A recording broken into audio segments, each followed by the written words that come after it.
হচ্ছে বিজ্ঞাপনটিতে কেন মিশ্র প্রতিক্রিয়া দেখাচ্ছেন নেটিজেনরা? সম্প্রতি গাজায় ইসরায়েলের আগ্রাসনকে কেন্দ্র করে বিশ্বের বিভিন্ন দেশে পশ্চিমা পণ্য বর্জনের বারবার তোমাদের বলছি, বয়কট কোকা কোলা পেপসি, বারবার তোমাদের বলছি, বয়কট কোকা কোলা পেপসি। এসব হলো ওই ইহুদির পণ্য, যেই টাকা ব্যয় হয় তোমাদের জন্য। এসব হলো ওই ইহুদির পণ্য, যেই টাকা ব্যয় হয় তোমাদের জন্য। নিজের টাকায় আসে নিজের বুকে, মরছে মুসলমান দুকে দুকে। নিজের টাকায় আসে নিজের বুকে, সেই অনুভবটাই করছি। হে মুসলিম, তোমাকে আমি আজ বলছি, বয়কট কোকা কোলা পেপসি, তোমাকে আমি আজ বলছি। Boycott Coca Cola Pepsi.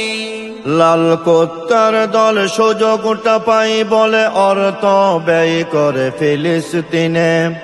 নামদারি মুসলিম দালালিতে রাত দিন কোকা কোলা পেপসির বিজ্ঞাপনে।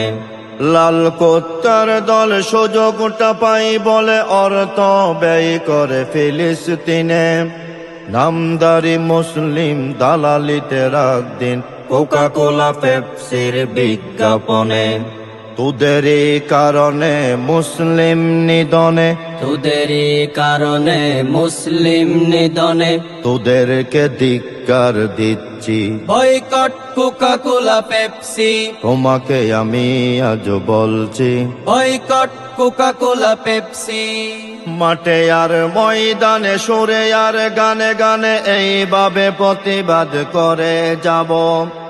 7 up, Pepsi, Coca Cola boycott, প্রয়োজনে সকলে মৌজু খাবো। ধ্বংসের কেমিক্যাল প্রাণ আর ফেল, ধ্বংসের কেমিক্যাল প্রাণ আর ফেল। বর্জন করতে বলছি। বয়কট কোকা কোলা পেপসি, বারবার তোমাদের বলছি। Boycott Coca Cola Pepsi. মুসলিম নিয়ে আমি ভাবছি, বয়কট কোকা কোলা পেপসি, সেই অনুভবটাই করছি। Boycott Coca Cola Pepsi. Boycott Coca Cola Pepsi.